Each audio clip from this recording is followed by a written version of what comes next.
कि रामगढ़ का विकास आपने किया है और आप कर रहे थे, तो रामगढ़ को तो धोखा देने का काम आप ही ने किया। आप ही झारखंड सरकार के मंत्रिमंडल से इस्तीफा देकर गिरिडीह में जाने का काम किए हैं। 9 तारीख को कुछ होने वाला है, हमको समझ में नहीं आया। फैसला जब अदालत को करना है, फैसला जब माननीय न्यायाधीश को करना है, तो विपक्ष के लोगों को इतनी चिंता क्यों थी कि 2 दिन पहले और 3 दिन पहले ही फेसबुक और सोशल मीडिया में लिखते थे कि 2 दिन बाद कुछ होने वाला है। इस बार की जनता जो है रामगढ़ में जो 3 साल आदरणीय पूर्व विधायक ममता देवी ने जो रामगढ़ विधानसभा में गुंडागर्दी समाप्त की है और लोगों को, आम व्यापारियों को, आम नागरिकों को जो चैन और शांति नसीब हुआ है, उन मुद्दों पर रामगढ़ की जनता इस बार विधानसभा के चुनाव में अपना मत का प्रयोग करने वाली है। सबसे पहली बात तो मैं इसमें बताना चाहता हूं कि देश की आज़ादी जो हम लोगों को प्राप्त हुआ वो आंदोलन के नतीजे पे, झारखंड की प्राप्ति जो हमें हुई वो आंदोलन के नतीजे में। इसका मतलब यह है कि ये आंदोलन करना हमारा फंडामेंटल, हमारा बुनियादी हक है, हमारा संवैधानिक अधिकार है। ममता देवी जब वो एक निजी प्लांट के सामने आंदोलन करने वाली थी, उसका 15 दिन पहले जो लीगल नोटिस होता है, सूचना होता है, वो प्रखंड के पदाधिकारियों को और फैक्ट्री के लोगों को दिया। 15 दिन के बाद वो आंदोलन पर बैठी। मैं आपको दुख के साथ बताना चाहता हूं, जब आंदोलन पे भीड़ उमड़ी और आंदोलन शांतिपूर्ण तरीके से चलाया जा रहा था, तो फिर ममता देवी और आंदोलनकारियों को ये सूचना मिलती है कि आप लोगों को ब्लॉक में बुलाया जा रहा है, कंपनी के लोगों के द्वारा आप लोगों की बैठक कराई जाएगी। ममता देवी और आंदोलनकारियों की क्या बात? वो इनलैंड पावर प्लांट और ब्लॉक का कार्यालय 4, 5, 6, 7 किलोमीटर की दूरी पर है। ममता देवी ने यही कहा था कि मैं पदाधिकारियों को और इनलैंड पावर प्लांट के लोगों से यही विनती और अनुरोध करना चाहती हूं कि आप जो ब्लॉक के परिसर में बुलाकर वार्ता करना चाहते हैं, आप गेट परिकर के परिसर में आइए और सैकड़ों लोगों के सामने वार्ता कीजिए, ताकि सब लोगों के सामने दूध का दूध और पानी का पानी हो। और फिर इससे विचलित होकर डंडे बरसाए गए, इससे विचलित होकर गोलियां चलाई गई, और फिर नतीजा क्या हुआ कि सत्ता में बैठे लोग आंदोलनकारियों को डंडे और गोलियां भी बरसाए। उसके बाद झूठे मुकदमे में भी फंसाया गया। और फिर आपने देखा किस तरह गवाहों को पैरवी कराकर, गवाहों को समझाकर बुझाकर, और आज हमारी लोकप्रिय विधायक, पूर्व विधायक ममता देवी को सजा की कार्रवाई हुई और सजा सुनाई गई और उनकी सदस्यता को समाप्त किया गया। मैं सिर्फ इस मामले में ये कहना चाहता हूं कि आंदोलन होते हैं, आंदोलन में केस होते हैं, मगर जब केस होता है तो पक्ष को ही इंटरेस्ट होता है। मगर क्या बात है कि हमारे विपक्षियों को डे 1 से इस बात का प्रयास वो कर रही थी और इस बात को पचा नहीं पा रही थी कि रामगढ़ विधानसभा का प्रतिनिधित्व एक गरीब महिला कर रही थी, उसको पचा नहीं पा रही थी और उसको समाप्त कराने के लिए जीतोड़ मेहनत किया गया। और मैं आपको बताना चाहता हूं, कांग्रेस के कार्यकर्ता और ममता देवी के कार्यकर्ता को मालूम भी नहीं होता था कि कोर्ट में कब डेट है। और हमारी विपक्षी पार्टी 2 दिन और 3 दिन पहले ही सोशल मीडिया में लिखते थे कि 8 तारीख को कुछ चमत्कार होने वाला है, 9 तारीख को कुछ होने वाला है। हमको समझ में नहीं आया।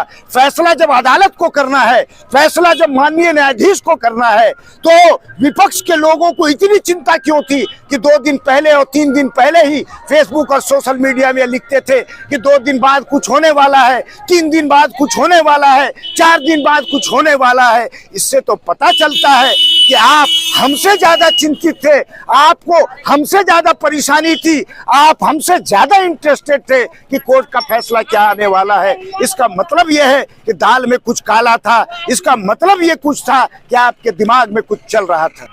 15 साल में जो विकास की बात करते हैं, आप रामगढ़ विधानसभा में देख ले, यहाँ पर सरकार के मद से इंजीनियरिंग कॉलेज का निर्माण हुआ, सरकार के मद से महिला इंजीनियरिंग कॉलेज का निर्माण हुआ, इमारतें तो बन गई, मगर आज आप देखेंगे पॉलिटेक्निक कॉलेज का निर्माण हुआ। आज आप देखेंगे कि इन तमाम इंस्टीट्यूशंस को चलाने के लिए पिछली सरकार जिन्होंने इमारतें बनाई है, उनके पास कोई रूपरेखा नहीं थी।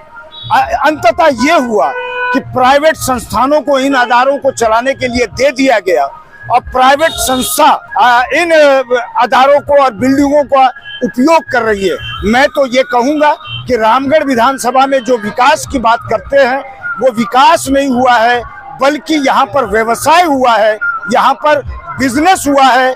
और बिजनेस जो है 15 साल तक एक ही आदमी अपने ऑर्गेनाइजेशन बनाकर, अपनी संस्था बनाकर इस विधानसभा में व्यवसाय करने का काम किए हैं, यही विकास हुआ है।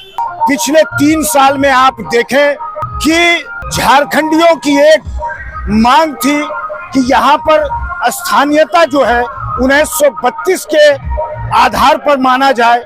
मैं माननीय मुख्यमंत्री श्री हेमंत सोरेन जी का आभार व्यक्त करना चाहता हूं कि उन्होंने विधानसभा में इस बात को पारित किया।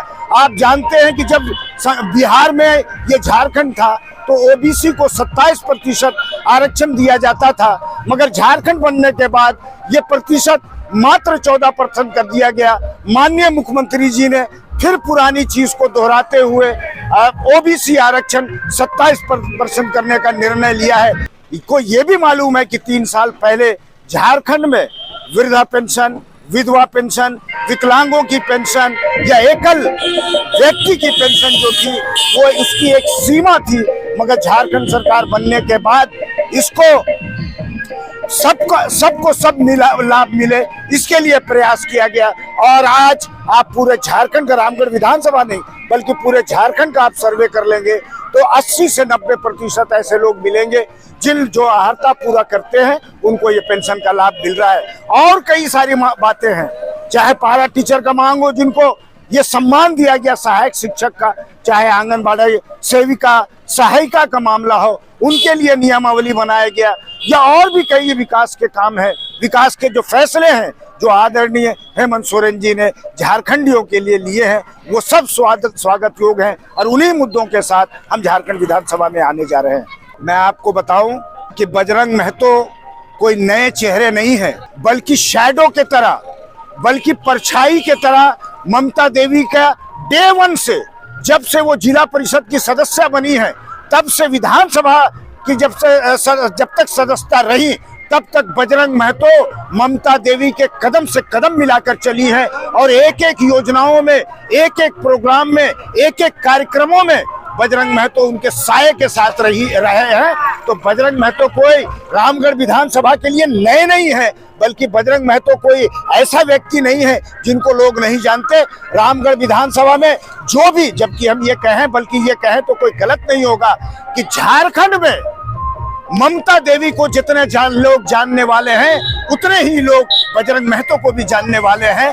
इसलिए बजरंग महतो कोई नए चेहरे नहीं है, इनकी एक्सेप्टेबिलिटी पूरे झारखंड, पूरे रामगढ़ विधानसभा में उतनी ही जितना मैडम ममता देवी की। रामगढ़ वासियों को सिर्फ हम ये कहना चाहेंगे कि जो प्रलोभन पिछले 15 साल से, अगर रामगढ़ में 15 साल में विकास अगर हुआ है, अगर हम इनकी बात मान लेते हैं, तो फिर विरोधियों को चूल्हा प्रमुख बनाने की क्या जरूरत हो। दूसरी बात, रामगढ़ में जब विकास हो रहा था, रामगढ़ में आप विकास कर रहे थे, तो कौन सी बात थी कि आपको झारखंड विधानसभा में, झारखंड सरकार में आप मंत्री थे, आपको इस्तीफा देकर गिरिडीह जाना पड़ा। किस वजह से आपको गिरिडीह जाना पड़ा?